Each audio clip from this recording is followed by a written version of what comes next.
Olá, sejam todas bem-vindas, todos bem-vindos a mais um encontro nosso.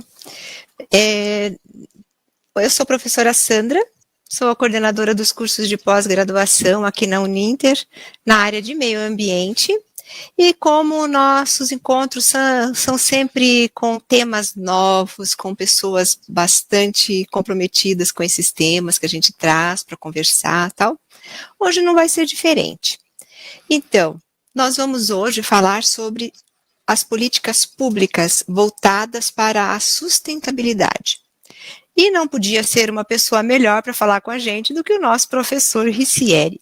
O professor Ricieri, ele é coordenador também de cursos na área da sustentabilidade, na parte de sustentabilidade pública, e tem um enorme conhecimento nesta área, e vai hoje bater um papo com a gente para justamente esclarecer o que são as políticas públicas, tudo mais, né, professor? Seja bem-vindo aí ao nosso programa.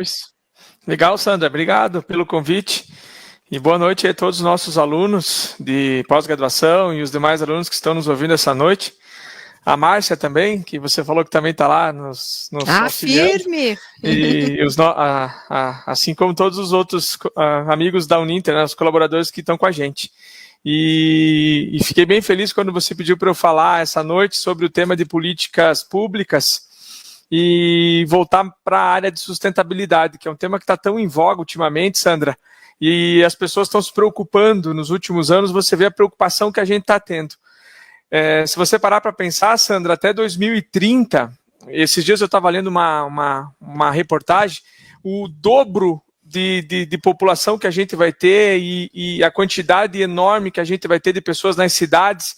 E aí você vem com o tema da nossa live de hoje, com o nosso webinar de hoje, exatamente nesse sentido.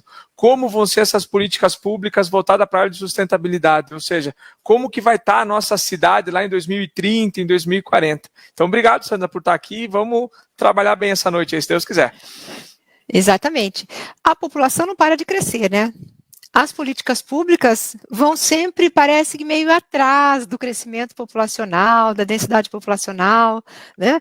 E é uma grande verdade o que você falou, professor, justamente as pessoas estão vindo para a área urbana com muito mais intensidade. E existem ainda locais geográficos, né, que têm uma maior concentração, por exemplo, litoral, capitais, metrópoles, né, sempre atraem muito mais, né, pessoas, e aí a concentração fica maior. Aí vem o problema grande de como cumprir e como elaborar, principalmente, né, e como cumprir essas políticas públicas. Primeiramente, vamos esclarecer o que são essas políticas públicas, que a gente ouve falar tanto, mas a gente às vezes não sabe, fica permeando por vários campos, por várias áreas. Será que é só saúde? Será que é só meio ambiente? Será que entra saneamento? Será que entra mobilidade? Será que entra segurança, né? Exato. Então, políticas, educação, Educação, exatamente. Todas as áreas, né? Todas as áreas. E, Sandra, se você parar para analisar, a palavra polis, né, de política, né, ela tem aquela interpretação de lugar, aquela interpretação de arena e daquela ideia de decisão. E aí, se você utiliza o outro sinônimo, que é a sequência, você vai ver que é sobre a vida em sociedade. Então, quando a gente fala de política pública, eu tenho que sempre imaginar o seguinte: como que eu vou estar prestando serviço para a minha sociedade, ou seja, qual que é o interesse em que eu tenho do meu cidadão e como que eu vou tomar uma decisão sobre essa sociedade, né? Então essa que seria a grande ideia aí de eu falar de política pública, de eu estar entendendo quais são a relação de cuidados que essa sociedade precisa ter e que tipo de decisão que a gente vai estar formatando em relação a isso. Então essa que seria a ideia, se a gente for colocar o pé da letra ali, o que significa realmente a palavra política pública. E aí, Sandra, o que a gente tem que pensar? A gente tem a divisão de 4 tipos de política pública. Então, aí para o nosso aluno, para o nosso ouvinte aí que está com a gente essa noite, como que funciona essas ideias de política pública? Quais são essas divisões? Então, Sandra, a gente tem primeiro o que a gente chama de política pública distributiva. Tá? Então, veja só, o que significa uma política pública distributiva? O exemplo recente que a gente tem vivenciado agora de política pública distributiva é a vacinação, ou seja, a campanha de vacinação, que ela entra nessa categoria de você distribuir a ideia desse serviço. Tá? Então, seria a primeira ideia de política pública que a gente tem. A segunda política pública que a gente tem, a gente já parte mais para a ideia constitutiva. O que significa a ideia da política pública constitutiva? Por exemplo, você tem lá um determinado município e você vai ter que fazer um cadastro, de repente, da Minha Casa Minha Vida, por exemplo. E você vai ter lá uma renda estipulada para esse público da Minha Casa Minha Vida, e aí você já começa a se utilizar de uma política constitutiva baseada na ideia de moradia, ou seja, alguma coisa relacionada a isso. Então, a ideia da política constitutiva é elaborar ideias para essa sociedade que cada um tem vamos dizer assim, a sua responsabilidade. Tá? Então, eu peguei como exemplo aqui a ideia da política constitutiva. Aí nós temos a terceira política que a gente chama, que é aquelas políticas regulatórias. O que significam daí as políticas regulatórias?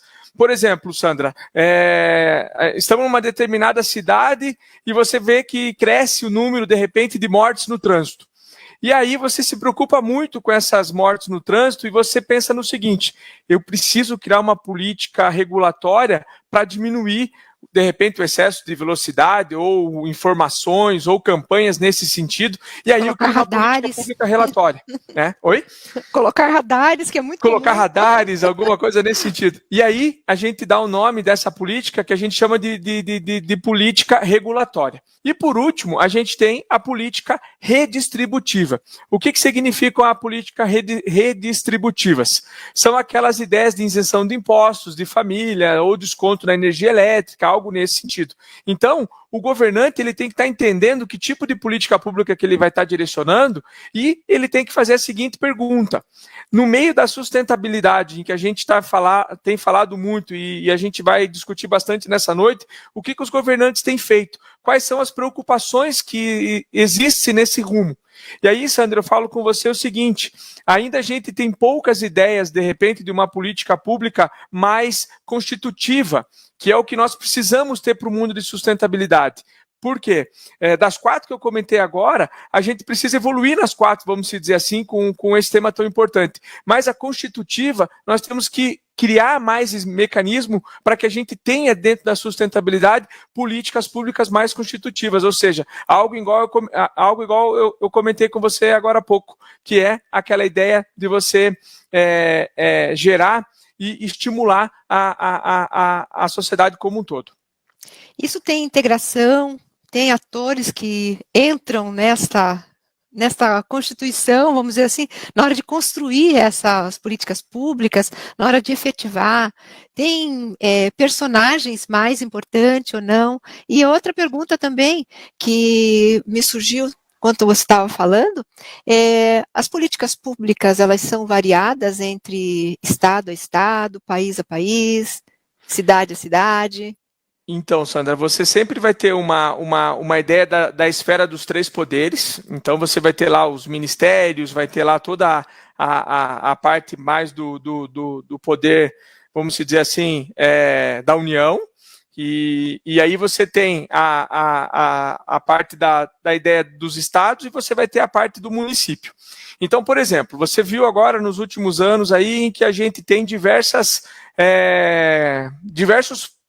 políticas públicas em que se lança lá no Ministério das Cidades, por exemplo, que é um ministério agora que tem uma pasta muito grande, e essa pasta agora que tem ajudado aí, basicamente, as políticas públicas nacionais.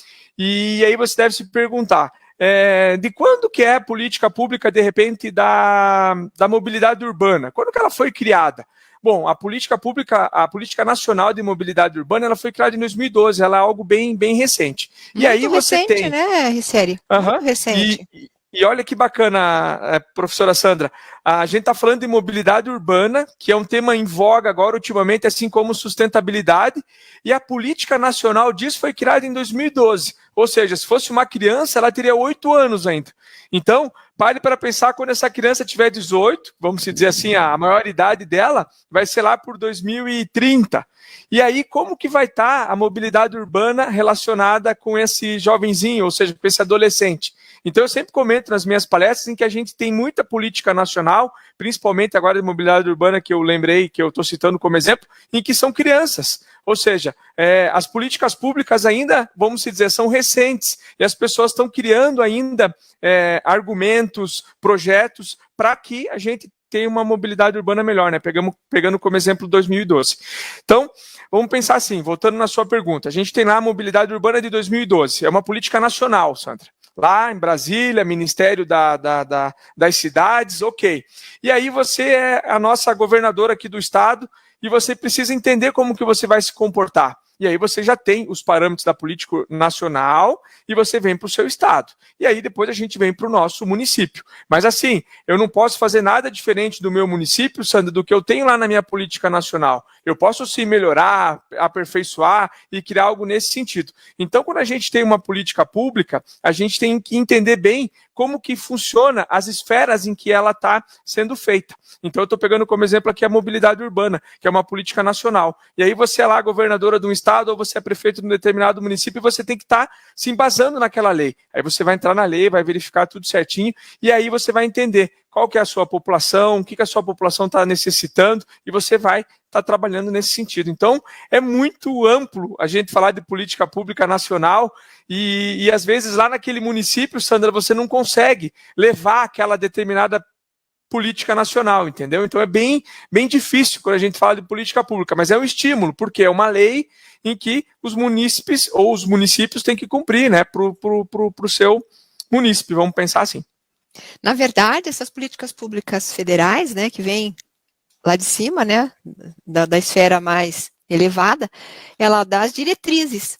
Aí cada estado e cada município vai tentar contemplar ou implantar, né, e contemplar dentro do modelo do seu estado, do seu município, mas as diretrizes são aquelas.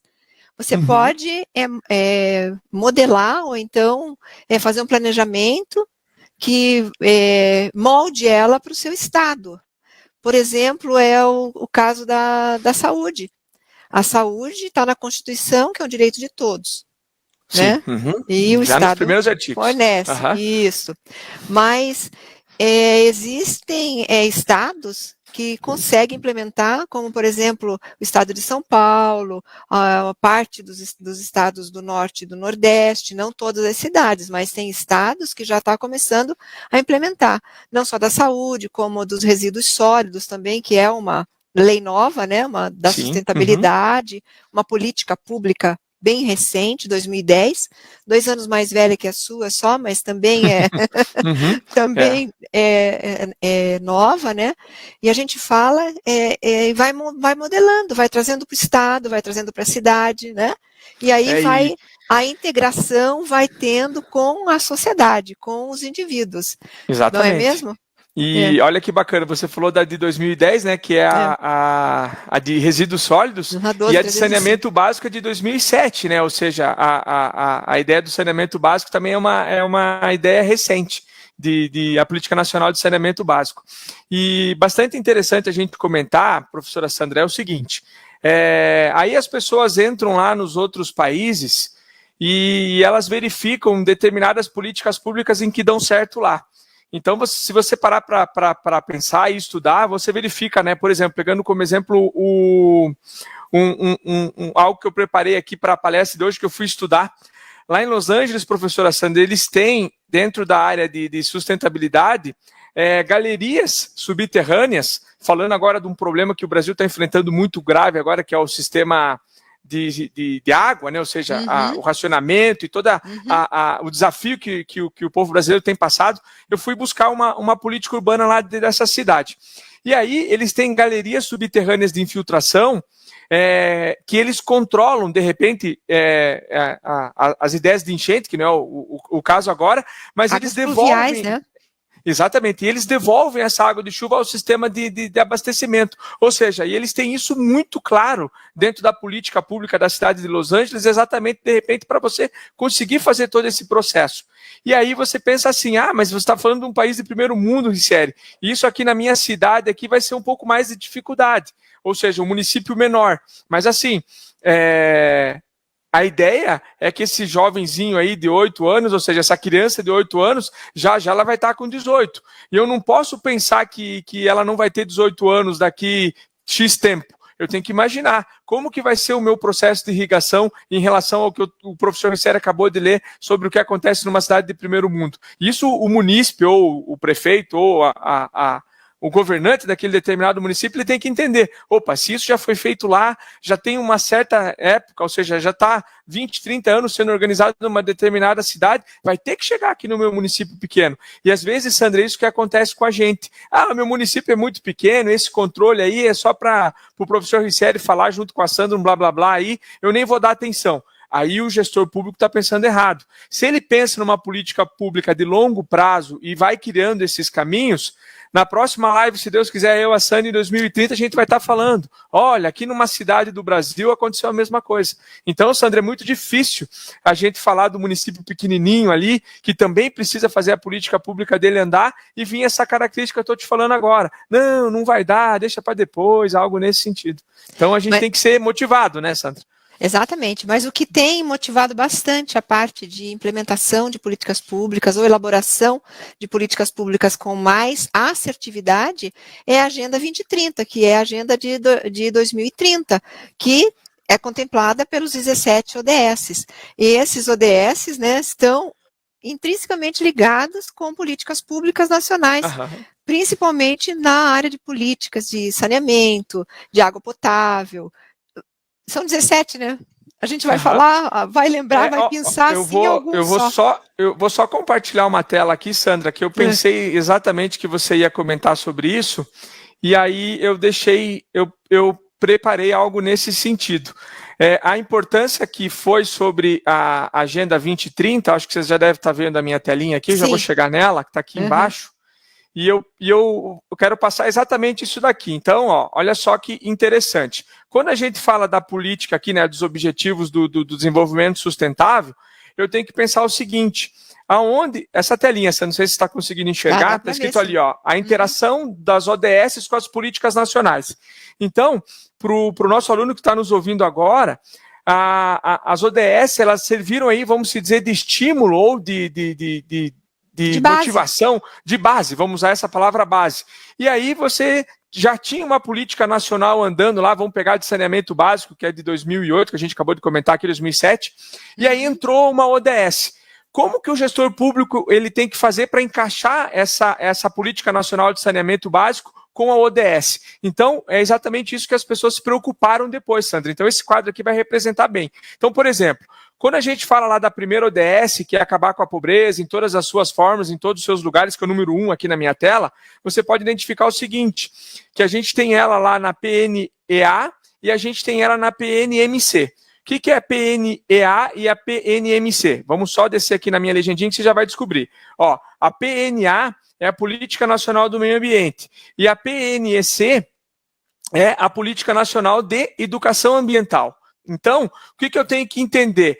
Ela está com nível de interação alto, médio ou baixo. Então, vamos voltar lá em cima, Sandra, e vamos ver que, dentro da política de meio ambiente, ela ainda está no nível médio e não está no nível alto. Porque o nível alto, vamos só voltar aqui, o nível alto é o vermelhinho, o médio, o baixo e inexistente. Então, quando a gente fala da primeira ODS, professora Sandra, a gente tem que imaginar o seguinte, que a pobreza, que é uma das primeiras ODS, ela tem praticamente quase nada dentro das outras políticas nacionais e aonde ela é mais forte? Na PNA e na PNMC. Ou seja, a gente precisa se interagir melhor com essas ODS dentro dessas políticas nacionais para que a gente tenha mais esses pontos vermelhinhos aqui, tá? Olha, Sandra, vamos ver o 5 aqui, ó, que tem 2 pontos em vermelhinho. Assegurar a disponibilidade e gestão sustentável da água e saneamento para todos, que é uma ODS muito importante. É o ODS 6, que é o que a gente tem. É o ODS 6, que a gente tem vivenciado muito.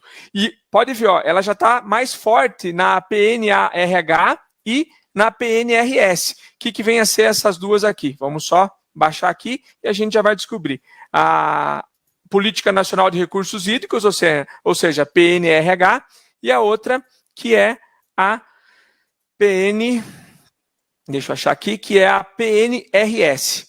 Vamos ver o que é a PNRS. PNRS, Política Nacional de Resíduos Sólidos.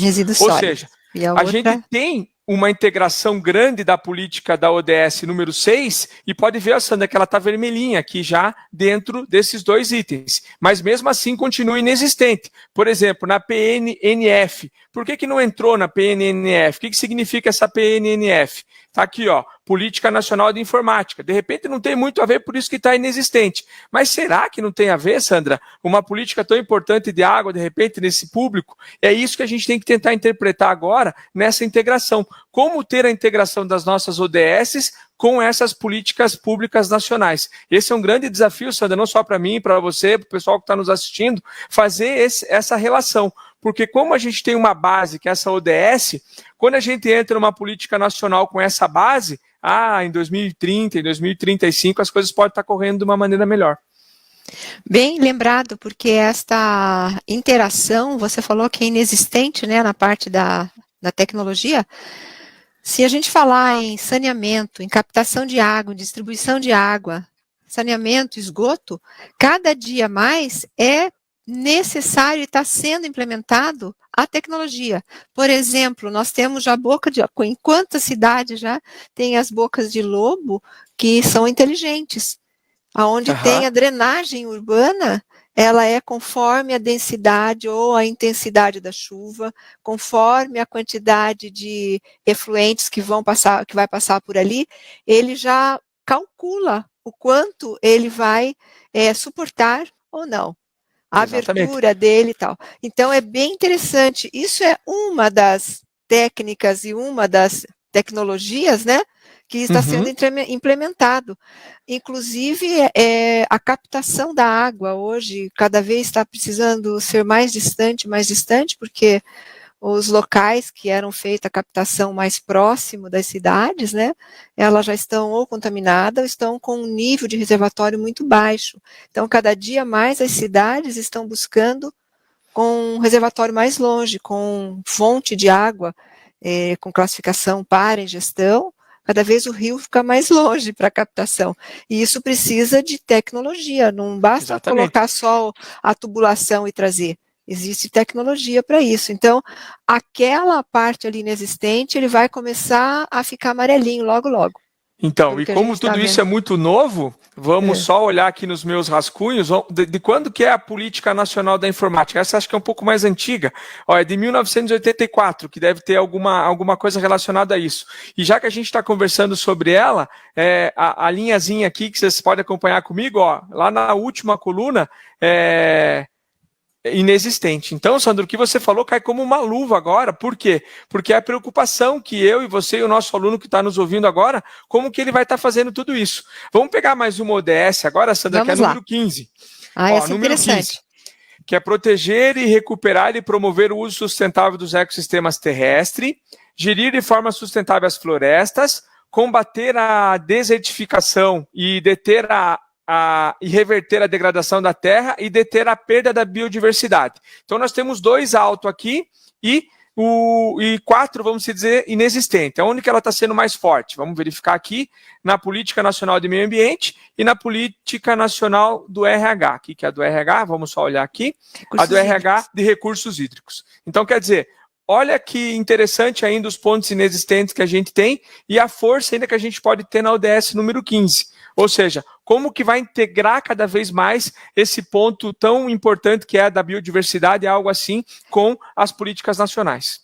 Isso aí também, voltando para a tecnologia, com certeza vai dar uma melhorada dentro em breve, porque grande parte de todos esses temas e todas essas abordagens do ODS 15, por exemplo, desmatamento, controle da biodiversidade, o controle de retirada ou de preservação da mata ou do próprios corpos hídricos, tal. Hoje é muito utilizado o geoprocessamento, georreferenciamento. Georreferenciamento. Né? Então, é muito utilizado para fazer esse monitoramento. E, na verdade, não só monitora para danos, sanar danos que estejam ocorrendo, como, por exemplo, desmatamento ou a contaminação por metal pesado em rios ou nascentes, né? Destruição de mata ciliar, tal, mas também é utilizado para captar, né, todas essas recursos naturais e preservar isso daí. Então, a tecnologia, querendo ou não, a gente acha que com a sustentabilidade está um pouco distante, mas na verdade não está. Isso eu falo porque os alunos, quando fazem um curso, seja na área que eu faço a coordenação de meio ambiente ou na sua, né, de pública, né, da parte pública, tem que ficar antenado, que as áreas se cruzam e o conhecimento vai ser implementado de uma maneira ou de outra, né? Não tem como estudar ou levar uma área separadamente da outra. Quando se fala em sociedade, não tem como, né, prof? Sim, a interligação que existe entre elas, né, professora Sandra? Esse material que eu estou transcorrendo aqui é um material muito farto. Eu e a professora Sandra, a gente até falou bastante sobre ele antes de fazer esse momento, e depois a professora Sandra vai passar para vocês, que é um material que a gente tem sobre políticas públicas para cidades sustentáveis. Então, você já consegue ter aí um bom andamento. E eu comentei com os alunos agora há pouco, Sandra, sobre a ideia de Los Angeles, né? Isso. E aqui nesse material você vai ver que as bem interessante. Galerias de captação pluviais, né? Exatamente, e nesse material você vai ver que é bem interessante sobre, olha quanta coisa boa tem, ó. Tem algo da Áustria, ou seja, que eles têm um padrão de sustentabilidade de mobilidade urbana e a iluminação pública deles é gerada pela própria energia solar. Então, a gente vem acompanhando aqui no Brasil as mudanças que a gente está tendo dentro da nossa iluminação pública, e já tem países lá fora em que a política deles já está vindo com a ideia da energia solar. E aqui no Brasil, se vocês, a Sandra lembra bem, aqui os mais antigos lembram que a iluminação das cidades ela passou por várias categorias, e agora que está chegando o LED, vamos pensar assim, que é um marco agora, que muito importante para as cidades, principalmente para as cidades grandes, e as cidades menores, de repente, estão lá com aquelas iluminações bem antigas, e o professor Ricieri, maluco, está aqui falando de Viena, mas professor, eu estou fora, é primeiro mundo. Não, eu estou falando para você, gestor de uma cidade pequena, em que vai chegar até você também essa política pública, de você imaginar como vai ser gerada a iluminação pública da sua cidade. Por isso que você tem que pensar, será que eu consigo fazer energia solar? Não nos próximos 2 anos, mas uma política pública que o meu jovenzinho aqui de 8 anos, quando ele tiver com 18, lá em 2030, vamos imaginar assim, será que eu consigo? Então, Sandra, é uma boa reflexão que a gente faz e em relação a isso, né? Comentar com o aluno. E esse material aqui, ele tem mais políticas em relação a isso, né? Então, é bom comentar. Pode falar, Sandra, eu vou passar mais esses modelos que você está trazendo nesse material, depois nós vamos disponibilizar para os alunos, tal. Esses modelos, às vezes, o gestor aqui no Brasil, de uma cidade grande ou mesmo pequena, ele fala, nossa, estou no final de mandato, será que vai dar para fazer? Ou então, estou assumindo agora, será que vai ter? Está tão distante, parece que, né, parece que é distante da nossa realidade, mas não é. Por exemplo, com essa pandemia, essa vivência nossa de pandemia mostrou que a gente pode, sim, utilizar modais sustentáveis. Exatamente. Quando a gente pensava, né, que a gente ia fazer uma compra e vinha ou de bicicleta, de moto, já vinha, mas de bicicleta. Tem uma cidade aqui, Sandra, nesse material. É bem legal. Eu não lembro qual cidade é, mas eu passei na leitura. Eu só queria deixar algo interessante para os nossos alunos, que é o seguinte, ó. Essa cidade que tem lá na Espanha, o nome dela é Vitória, e ele colocou assim, ó. Se tornou um caso exemplar de caminho para um bom padrão de sustentabilidade, favorecido inicialmente pela unificação de secretarias temáticas, que facilitou a articulação intersetorial de políticas sustentáveis. Ou seja, a abordagem do planejamento do meio ambiente numa mesma unidade decisória permitiu elevar alguns domínios temáticos da questão de sustentabilidade a um alto grau de prioridade do governo. Ou seja, uma única secretaria, às vezes, não vai conseguir fazer. Mas o que ele colocou aqui, a unificação de secretarias temáticas fez com que as coisas acontecessem. E o que a Sandra comentou agora sobre esse rodo de bicicleta, algo assim, tem uma cidade modal, aqui, né? Sandra, é um modal, tem uma cidade aqui, ó, tem até Curitiba nesse material, tem mais uma cidade, eu vi que tinha deixa eu só repassar, porque eu fiz a leitura para a preparação da aula, e eles criaram realmente 180 e poucas páginas, né? Não dá para guardar tudo de cabeça. Exatamente, não dá para decorar tudo. Não e eles dá. fizeram como se fosse uma rodovia só para isso. O que a gente chama eu não lembro qual cidade foi, mas acho que até o final da palestra, mas os alunos vão ter esse material, eu me encantei muito, por quê? Porque imagine, a cidade, ela já está pensando no seguinte, eu preciso ter uma via pública destinada para determinada característica. Ou seja, de repente não está nesse material, mas foi numa outra palestra, eu falei com a professora Carol. Lá na Califórnia, eles já têm vias de acesso, professora Sandra, em que eles já sabem, olha, aqui vai circular, de repente, iFood, ou transporte de cargas pesadas, ou alguma coisa nesse sentido. E aí você deve estar pensando assim, não, Ricieli, mas aqui na minha cidade não dá, as ruas são muito estreitas, eu não consigo ter canaleta nem exclusiva para ônibus, como que eu vou ter uma canaleta exclusiva para isso? Em alguns determinados locais, eu peguei a Califórnia como exemplo, só não estou lembrando da cidade, já existe, Sandra, vias nesse sentido. Então isso pode ser uma política em que você pode implementar, em você criar corredores que dão circulação e vai facilitar na área de logística, que foi o que a gente discutiu até em outras aulas, né, Sandra? E está muito em voga agora essa ideia da sustentabilidade logística. E você brincou aí sobre o lanche chegar de bicicleta, né? A gente nunca imaginava, mas hoje já chegou, está chegando, né? Chegou. E várias outras encomendas, tal, né? É interessante porque já é um passo bastante grande no Brasil as vias compartilhadas, aonde você tem uma velocidade baixa, o seu veículo, e ao lado você tem a pista para bicicletas, né? Então, isto é um canal de acesso ou de trânsito compartilhado, onde a pessoa pode andar a pé, pode andar de bicicleta. Então, esses são compartilhados. Já é um grande passo, mas tem que ir adiante disso, porque isso daí vai refletir, inclusive, na parte de atendimento à saúde, porque, querendo ou não, pode reduzir, né, os acidentes de trânsito. Exatamente. Então, quando a gente tem essa visão de sustentabilidade, a gente não tem uma visão, vamos dizer, a gente que é administrador fala míope, né?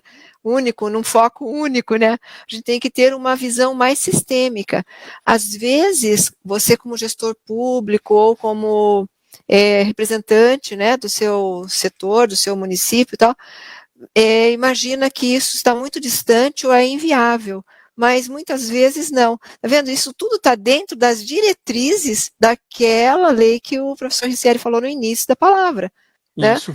Aí vai trazendo, e eu não posso ter vamos supor, eu não posso ter uma via de acesso exclusivo para as bicicletas, mas eu posso, na minha cidade, eu tenho espaço para uma via compartilhada, que já é uma grande coisa.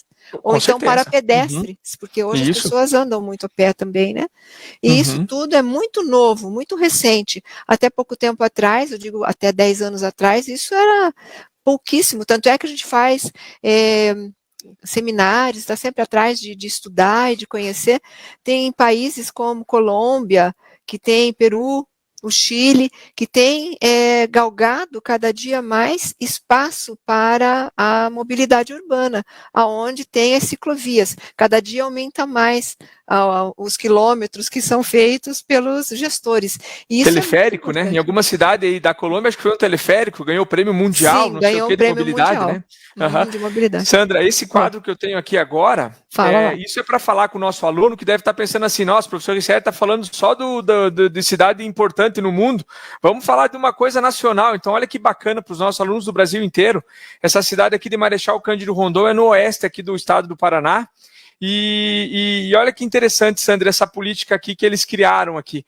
É uma usina geradora de biogás, que a partir dos dejetos de porcos e aves, essa cidade aqui é muito, muito forte na parte de frigoríficos, na área de porcos, e nesse sentido, e eles criaram uma parceria entre esses produtores rurais e a companhia energética aqui do estado, que se chama Copel, e criaram esse Centro Internacional de Energias Renováveis, ou seja, o CIBogás, que é instalado ali na sede da Itaipu. E o objetivo é você ter o destino produtivo desses dejetos, ou seja, para não contaminar e algo nesse sentido, e automaticamente você está gerando energia para aqueles produtores que estão participando aí desse processo. Então, olha, é algo aqui do interior do estado do Paraná e que de repente deu certo.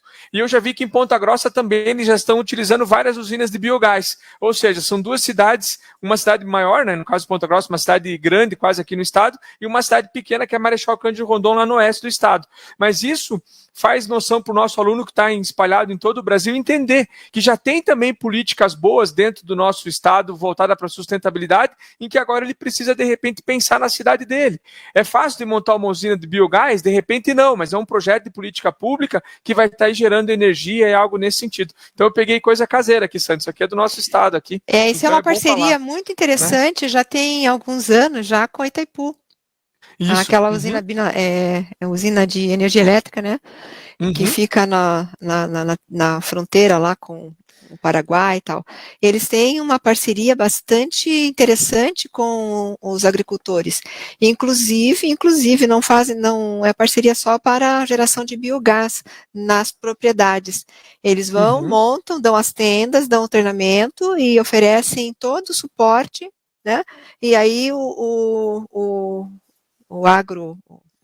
quem é o dono da terra e o agropecuarista, né, ele faz a parceria com a Itaipu, e ele recebe todo o treinamento e a própria área dele, da fazenda, vamos dizer assim, né, do local onde ele vive, da propriedade, ele tem energia, e o excedente, inclusive, ele depois vende. É muito interessante. Para a Copel, no caso, é muito interessante. Isso, e não é só com a cama de gado, que a gente diz de fezes de gado, também é de aves, porcos, e tem tido assim inclusive tem tido assim uma aceitação muito grande. Muito grande. E esse material tem mais cidades brasileiras, tem Campinas, tem Curitiba, tem uma cidade também do Moarama aqui no estado do Paraná, tem várias políticas voltadas para essa ideia de sustentabilidade. E o nosso tempo está acabando, né? Uma das últimas ODSs que a gente tinha aqui, que eu quero até comentar com os alunos, que era fortalecer, né, a parceria global. E isso foi uma das maratonas aqui da Uninter, em que eu discuti muito com o José essa parceria global das ODSs. E como funciona essa parceria global de políticas públicas, para que a gente entenda. Então eu preparei aqui um slide, é o último que a gente vai falar, Sandra, que existe sim o mecanismo de você fazer essa parceria global de sustentabilidade. E aí você consegue gerar Vou ver se o quadro vai aparecer aqui. Acho que agora eu não consigo aparecer. Nós ficamos vários aqui. Deixa eu ver se eu consigo dar um ESC. Mas assim, o material está ali, Sandra. Eu só queria comentar com o aluno que a ODS 17, que ela fala dessa parceria global, o que acontece? Existe mecanismo no Brasil já, em que você faz esses estudos e você consegue descobrir essas parcerias, essas políticas públicas, e você consegue trazer para cá, de repente, mobilizar com as nossas políticas nacionais ou algo nesse sentido. Então, eu tinha preparado ali 3 ODS de integração, e a última que era sobre a parceria global, porque muitas das coisas que acontecem em política pública fora do Brasil, existem convênios para que você busque esses ensinamentos e traga para cá, né, para melhorar cada vez mais essa parceria aqui no nosso país. Então, nós temos uma aluna, Gisele, perguntando se ela vai ter acesso a esse material. Vai sim, vai sim. E Sim. nós vamos colocar para os nossos alunos, embora ela seja de graduação, eu vou encaminhar para o coordenador do curso dela de gestão ambiental, né, que é o professor Rodrigo Cássio, vou encaminhar amanhã mesmo esse material, e aí já acaba ela tendo acesso também, não é mesmo? Então, eu acho, professor, que nós já estamos faltando um minutinho. Segundos. Quero agradecer, professora, a sua fala, a sua participação, que é uma parceria maravilhosa que a gente faz, né? Isso é muito bom, e quero agradecer a todos que nos ouviram, que participaram, né, dessa nossa fala de hoje à noite, foi muito bom. Professor, tem alguma coisa mais a recomendar ou a deixar? Eu acho que deixar aquela motivação para o aluno, né, que ele verificou várias políticas públicas nacionais em que a gente falou e ele viu de repente que falta aquela integração, que falta aquele desenvolvimento, e se ele não colocar a mão na massa, eu e a Sandra vamos estar aqui em 2030 e ainda vamos estar falando, nossa, não deu certo. Então eu queria deixar para o nosso aluno esse gás aí, essa motivação, que temos muito para arregaçar as mangas e trabalhar para fazer essas políticas públicas de sustentabilidade crescer bastante no nosso Brasil como um todo. Exatamente. É só isso, Ana. Obrigadão pelo convite. Obrigada eu. A todos, então, até o próximo encontro.